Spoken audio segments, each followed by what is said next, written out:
रात के 2 बज रहे थे। ट्रेन अपेक्षाकृत अधिक रफ्तार से दौड़ रही थी। दोपहर को जब पूजा स्टेशन पहुंची तो पता चला कि ट्रेन 2 घंटे देरी से चल रही है। पूजा को कुड़कुड़ाहट सी होने लगी।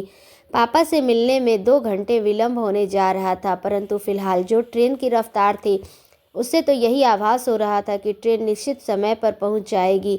वैसे तो पूजा को ट्रेन में सदैव जल्दी नींद आ जाती है, पर आज प्रयास के बावजूद भी नींद आंखों से कोसों दूर भटक रही थी। कदाचित पापा के ही इर्द गिर्द अब पापा के दर्शन के बगैर नींद आने की कोई संभावना भी नहीं थी।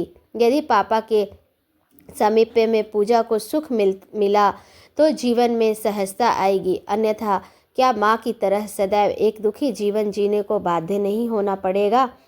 उसे आकांक्षा के अनुरूप कुछ न मिल पाने की व्यथा मानव मन को तोड़ती है।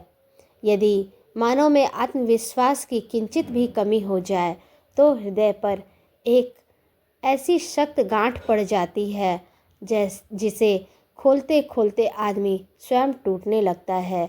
इस वक्त पूजा की आकांक्षाएं तो आकाश को छू लेने जैसी उत्साहित है। वो खुश है, बेहद खुश, क्योंकि आखिरकार उसने माँ को मना ही लिया।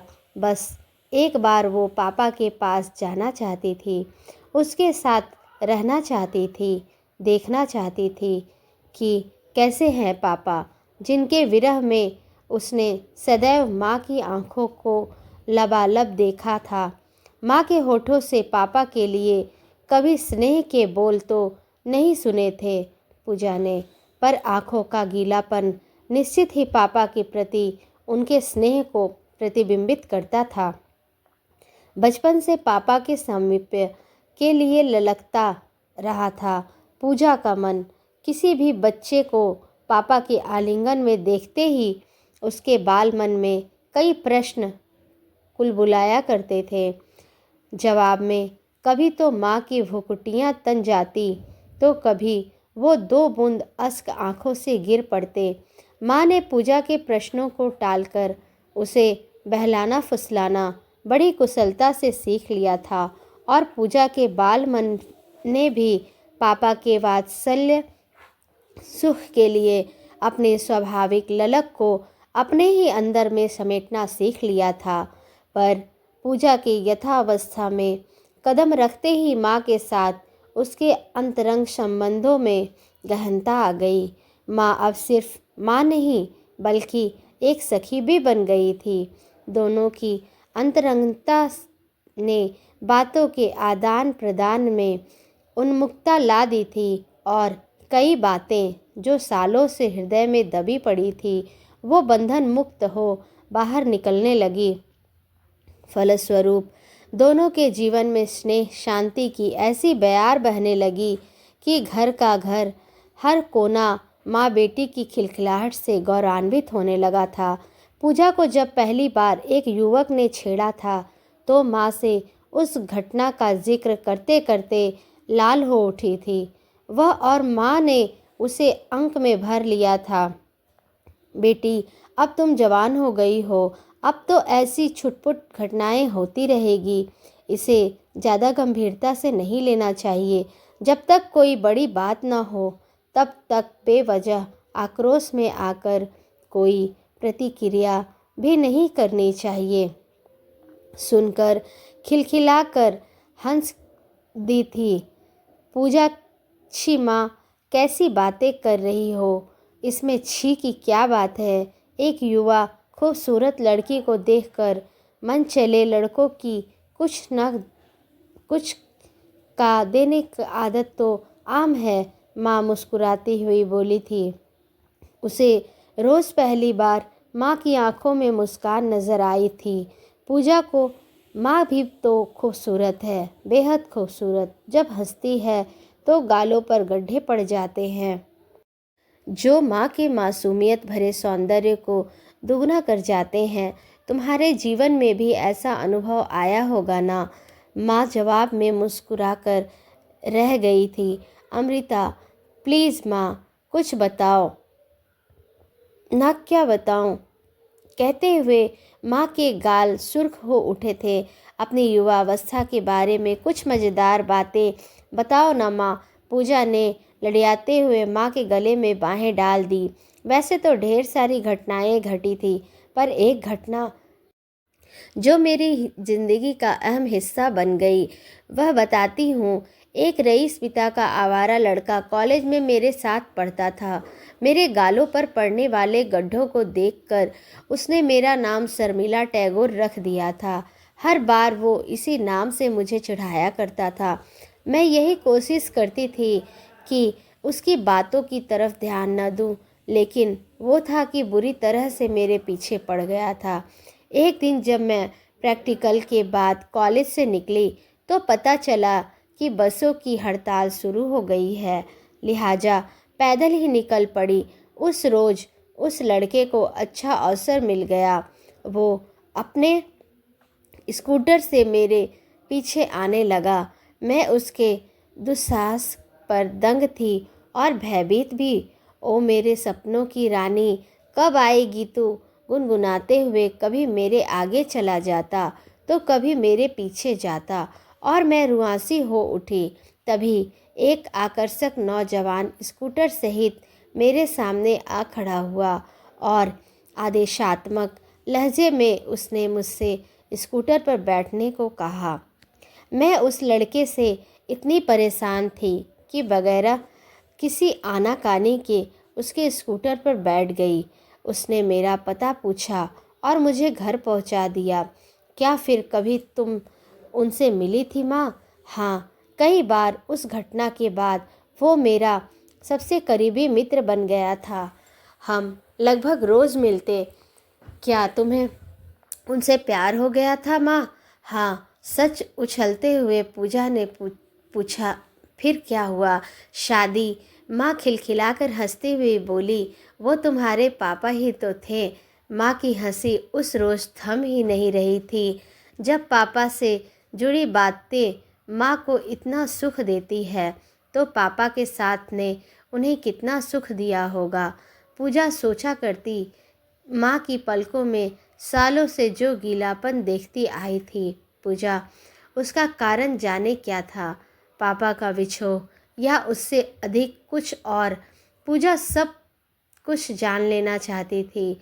सच्चाई जानने के उद्देश्य से वो बार बार माँ से पापा का विषय छेड़ देती। माँ ने भी सालों तक पूजा के आगे कभी अपने मन की परतों को उधेड़ा नहीं था, पर अब वो भी जैसे पूजा को अपनी भावनाओं की सहभागी बनाकर अपूर्व सुख पा रही थी। माँ ने पूजा को सब कुछ बताया। पापा की नौकरी, पूजा का जन्म, मुंबई की एक चाल में उसके द्वारा बिताए गए दिन, पापा का फ्लैट खरीदना, यही सब कुछ माँ की बातचीत का विषय हुआ करता था। लेकिन ये सारे वार्तालाप माँ पापा के उस अलगाव के कारण को बेपर्दा नहीं कर पाए। अंततः पूजा को एक रोज़ बड़े साहस के साथ माँ से पूछना पड़ा था। माँ, कई बार सोचती हूँ आप और पापा अलग क्यों हो गए? पूछते ही धक्का सा लगा माँ को, जैसे उन्होंने कभी यह सोचा ही नहीं था कि पूजा उनसे यह प्रश्न करेगी। कुछ देर वो चुपचाप पूजा के चेहरे को निहारती रही, फिर धीरे से उठकर पूरे कमरे में चहलकदमी करते हुए बोली, मैं काफ़ी दिनों से तुम्हारे इस प्रश्न की प्रतीक्षा कर रही थी, पर विश्वास नहीं था कि तुम इतनी जल्दी पूछोगी। तुम्हारे पापा और मेरे अलग होने के कारण के बारे में मैंने कभी किसी से कोई बातचीत नहीं की। इसकी एक बहुत बड़ी वजह यह है कि मैं किसी को भी अपने दर्द का सहभागी बनने की इच्छुक नहीं थी। मैं अपना दर्द सिर्फ तुमसे बांटना चाहती थी, सिर्फ तुमसे। तुम छोटी थी, इसलिए तुमसे कभी कोई चर्चा नहीं की, लेकिन अब तुम्हें अपनी व्यथा बता सकती हूँ। कहते कहते रुक गई। माँ गालों तक फैल गए आंसुओं को उन्होंने आंचल से पोंछ लिया और बोली, बेटी, तुम्हारे पापा से विवाह मैंने अपनी मर्जी से किया था। अपने घर वालों के विरोध के बावजूद मैंने विवाह किया तो सिर्फ इसलिए कि तुम्हारे पापा पर अटूट विश्वास और प्यार था। मुझे उनके साथ जीवन बिताना ही मेरे लिए संसार की सबसे बड़ी उपलब्धि बन गई थी। शादी के बाद तो मैं उनके प्रति बेहद कंजूस भी हो गई थी। मैं अपने घर को अपने हाथों से सजाना चाहती थी, नौकरी नहीं की, क्योंकि यदि नौकरी करती तो एक नौकरानी रखनी पड़ती, लेकिन मैं अपनी गृहस्थी में अपने अलावा किसी और को शामिल नहीं करना चाहती थी। कोई और स्त्री तुम्हारे पापा के कपड़े धोए, उन्हें इस्त्री करे, यह मुझे मंजूर नहीं था। मैं स्वार्थी प्रवृत्ति की कभी नहीं रही बेटी, लेकिन तुम्हारे पापा के मामले में मैं कोई समझौता नहीं कर पाती थी। मैं उनके प्यार को पूर्ण रूपेण पा लेना चाहती थी। यही कारण था कि मैं उन्हें किसी के साथ बांटना नहीं चाहती थी। लेकिन मैं हार गई थी पूजा। जब पता चला कि तुम्हारे पापा की ज़िंदगी में कोई और औरत है, माँ बिलख पड़ी। पूजा ने उन्हें थाम लिया, ढाढ़स बंधाया। कुछ देर चुप रहने के बाद माँ पुनः बोली, तुम्हारे पापा उस दूसरी औरत से भी शादी करना चाहते थे। उन्होंने मुझे बताया था कि वो उसे छोड़ नहीं सकते क्योंकि वो स्त्री गर्भवती थी। क्या चौंक गई पूजा? हाँ, उनका कहना था कि वो धर्म परिवर्तन कर मुस्लिम बन जाएंगे ताकि दो पत्नियों को जायज़ तरीके से रख सके। पूजा चकित सी ताकती रह गई। माँ को पापा ऐसे छी, वो तड़प उठी, लेकिन मैंने उन्हें धर्म परिवर्तन का अवसर नहीं दिया और उनसे उसी दिन उसी पल से अलग हो गई। कानूनी तौर पर भी तलाक में ज़्यादा वक्त नहीं लगा, इसलिए शायद वो बड़ी आसानी से उस दूसरी औरत के पति बन गए। जानती हो पूजा, तुम्हारे पापा बेहद आकर्षक तो है ही, बेहद बुद्धिमान और संवेदनशील इंसान भी हैं। उनके प्रति लड़कियों के झुकाव को मैंने पहले भी कई बार महसूस किया था, लेकिन उन्होंने सदैव मेरे ही प्यार का दम भरा। कितने खोखले सिद्ध हो गए वो सारे वादे। माँ, फिर कभी पापा से मिलने की इच्छा नहीं हुई थी, अब भी होती है, क्योंकि मैंने उन्हें सदैव प्यार किया है। लेकिन क्या फ़ायदा, अब ना तो उन पर मेरा कोई हक है, ना उनके घर पर। वो अब किसी और के हैं। पूजा को माँ की आंतरिक व्यथा का पूर्ण पता होने के बाद भी न जाने क्यों पापा से मिलने की इच्छा हो आई।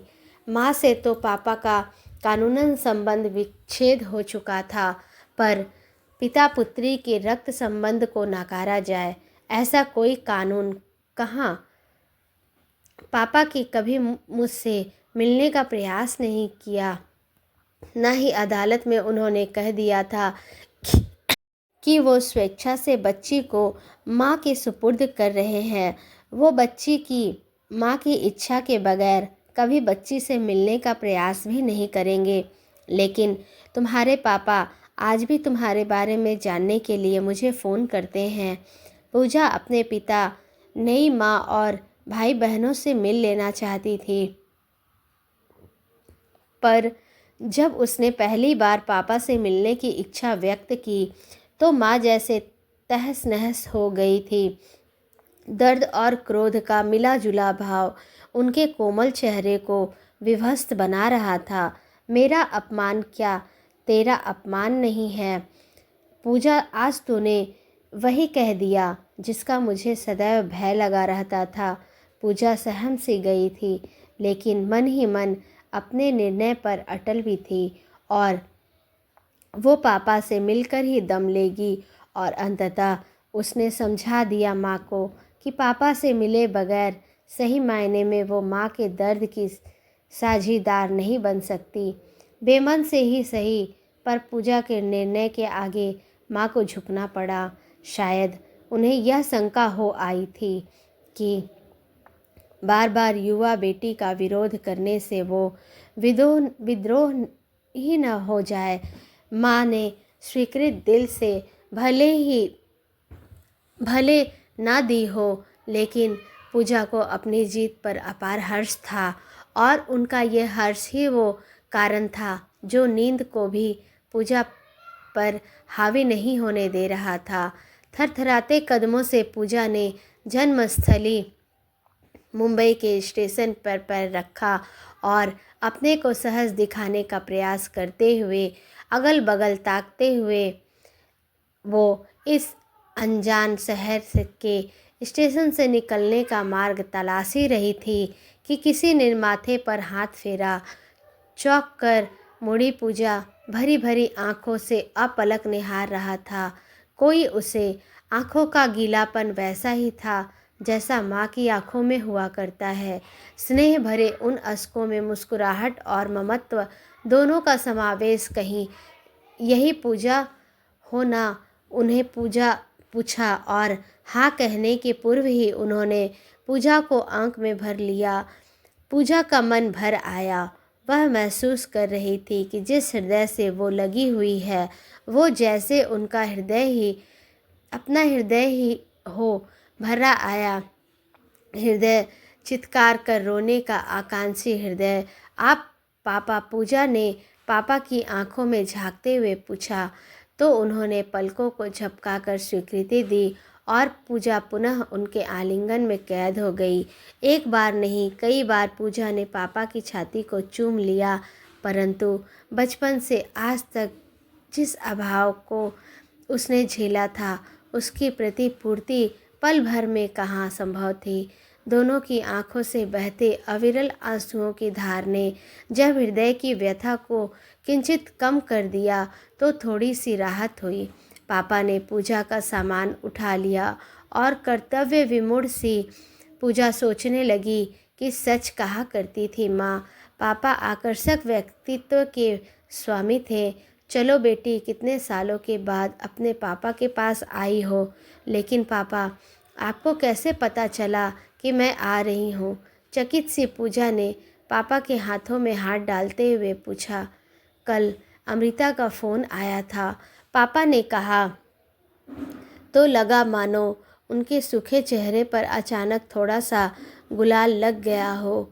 माँ का नाम लेते हुए उनका चेहरा रक्ताभ हो उठा था। कितनी सहजता से पूजा को पापा के चेहरे पर माँ के लिए स्नेह दृष्टि गोचर हो गया था। चकित हो गई पूजा, क्यों कर माँ और पापा के स्नेह इतनी स्पष्टता से नज़र आते हैं। बिल्कुल एक से कोई अंतर नहीं है भावों में। माँ क्या कर रही थी? कुछ खास नहीं। बड़े प्यार भरे अंदाज में मुस्कुराते हुए पापा बोले, बस तुम्हारे आने की सूचना दी। तुम इतने बड़े शहर में पहली बार अकेली आ रही हो, शायद इसी वजह से वो घबरा रही थी। और सचमुच यह डरने की बात ही तो है। तुम्हारे आने की सूचना से मैं बेहद खुश था, लेकिन फिर भी लगा कि तुम्हारे यहाँ अकेली भेजने का निर्णय लेकर अमृता ने अच्छा नहीं किया। मान लो मैं घर पर न होता तो सामान को टैक्सी में रखते हुए पापा ने पूछा था तो क्या छोटी माँ तो रहती? अनायास ही बोल गई पूजा, बगैर कुछ सोचे समझे, और पापा का चेहरा मासूमियत से भर गया। तत्काल ही अपनी गलती का एहसास हो गया। पूजा को लगा जैसे पापा में थोड़ी सी शर्मिंदगी आ गई है। कदाचित युवा बेटी के सामने अपनी दूसरी पत्नी के संबंध में जिक्र करने में उन्हें झिझक सी हो रही थी। विषय बदलने के उद्देश्य में वो फिर पूछ बैठी, पापा आपने मुझे पहचाना कैसे? मैंने भी अमृता से यही पूछा था कि अपनी बेटी को पहचानूंगा कैसे, और अमृता ने बताया था कि तुमने लाल रंग का सलवार कुर्ता पहना है जिस पर पीले फूल है, तुम्हारे दुपट्टे का रंग पीला है, तुम्हारे हाथ में सफ़ेद पर्स और भूरे रंग का एयर बैग होगा। बस पहचान लिया। पापा का घर आ गया। 4 मंजिली बिल्डिंग में पापा का फ्लैट दूसरी मंजिल पर था। छोटा सा, यही तो वह फ्लैट है जिसका जिक्र करते हुए माँ की आंखों से अपेक्षाकृत 2-4 बूंदे अश्क आ ही जाया करते थे। इसी फ्लैट में पूजा ने जन्म लिया था। फिर भी कितनी अपरिचित से लग रही थी यह जगह। पापा सामान सामने के कमरे में रख कर अंदर चले गए। पूजा ने पूरे घर का चक्कर लगा लिया पर कोई और नज़र नहीं आया। पास के कमरे में भी किसी महिला या बच्चे के कपड़े नहीं दिखे। सिर्फ बिस्तर पर पापा के बेहतरती भी से फैले कपड़े थे। दीवार पर माँ की एक तस्वीर लगी थी। छोटी माँ की कोई तस्वीर कहीं नज़र नहीं आ रही थी। न ऐसी कोई वस्तु जिससे आभास हो कि पापा के अलावा भी कोई यहाँ रहता है। तो क्या छोटी माँ भी छोड़ गई पापा को? ढेर सारे प्रश्न कुलबुलाने लगे पूजा के मन में।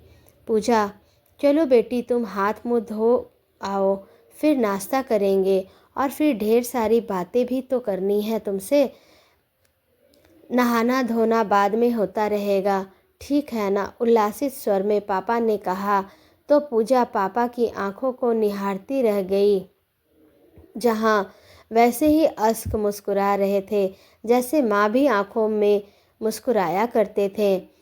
पापा, आप यहाँ अकेले? हाँ, अभी तो अकेला हूँ, पर थोड़ी देर बाद एक बूढ़ी अम्मा आएगी, मेरे लिए खाना बनाएगी, मेरे कपड़े साफ करेगी और फिर चली जाएगी। पापा, छोटी माँ, नाश्ता कर लो बेटा, फिर इत्मीनान से बातें करते हैं। नहीं पापा, बताइए मुझे। छोटी माँ, पूजा, तुम्हारी सिर्फ एक ही माँ है, अमृता। ऐसा कैसे हो सकता है पापा? माँ ने मुझे सब कुछ बताया है। क्या माँ ने जो कुछ कहा वो गलत था? नहीं बेटा, सब सत्य ही था, पर जिसे तुम अपने छोटी माँ का संबोधन दे रही हो वो तुम्हारी माँ बनने के पहले ही इस दुनिया से चली गई। एक सड़क दुर्घटना में उनका निधन हो गया। पापा, आप क्या कह रहे हैं? हाँ बेटी, यही सच है। जानती हो पूजा, वो तुम्हारी माँ बनना भी नहीं चाहती थी, लेकिन मेरी ही जिद थी। मैं अपने पाप का प्रायश्चित करना चाहता था। उसका नाम नंदिता था। मैंने नंदिता को कभी प्यार नहीं किया, यह नहीं कहूँगा, क्योंकि मित्रता बगैर स्नेह के संभव नहीं। दरअसल मुझसे गलती हुई थी। बस एक बार मैं हमारी मित्रता के बीच खिंची लक्ष्मण रेखा को लांघ गया, लेकिन मैंने अपनी गलती स्वीकार कर ली थी और मैं अपने पाप का प्रायश्चित करना चाहता था, लेकिन अवसर नहीं मिल पाया। पापा, आप तो माँ से बात करते रहते हैं ना, क्या आपने कभी उन्हें यह नहीं बताया कि छोटी माँ नहीं रही? नहीं पूजा, मैं इतना स्वार्थी नहीं हो पाया। नंदिता की मौत की बात कहकर अमृता द्वारा दी गई सज़ा को कम करवा लेता तो स्वयं अपनी ही नज़रों में गिर जाता। सोचता था कभी न कभी सज़ा पूरी होगी ही। पूजा अब अलग देखती रह गई। पापा ने गलती तो की थी, पर छोटी सी, किसी का कत्ल भी नहीं किया था उन्होंने, फिर सज़ा इतनी लंबी कैसे? सालों साल अकेलेपन को भोगने की सज़ा आजीवन कारावास से कम तो नहीं। अच्छा हुआ जो वो आ गई, अन्यथा माँ पापा के बीच की दीवार कभी न गिरती, न माँ कभी कोई स्पष्टीकरण मांगती, न पापा कुछ कहते। पूजा उठ गई। पापा, नाश्ता बाद में करेंगे, पहले माँ को फ़ोन पर सच्चाई बता दूँ। पूजा, इतनी जल्दी भी क्या है बेटी, पहले नाश्ता तो कर लो, बहुत देर हो गई है। पापा, अब और देर नहीं, लेकिन पूजा, आपकी सज़ा ख़त्म हो गई है पापा। जानते हैं आप भी, माँ वैसे ही है, आप देख लीजिएगा, वो एक फ़ोन पर ही भागी चली आएगी। पूजा तेज़ी से फ़ोन की तरफ बढ़ी। माँ को यह बताने की गलती तो शायद छोटी सी थी, पर पापा की सज़ा लंबी हो गई, बहुत लंबी। माँ ने भी तो सज़ा भुगती थी, पापा को न समझ पाने की सज़ा। पर माँ के पास कम से कम पूजा स्वयं तो थी, लेकिन पापा उसके पास तो सिर्फ उनकी तन्हाइयाँ थी।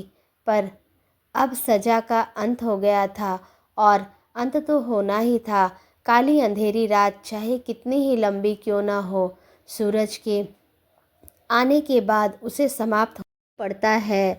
दोस्तों, यदि आपको मेरी कहानी अच्छी लगती है तो प्लीज़ मेरे चैनल को सब्सक्राइब करें और मेरे चैनल को सपोर्ट करें। मैं आप सबके लिए ऐसी ही अच्छी अच्छी कहानियाँ लाती रहूँगी। धन्यवाद।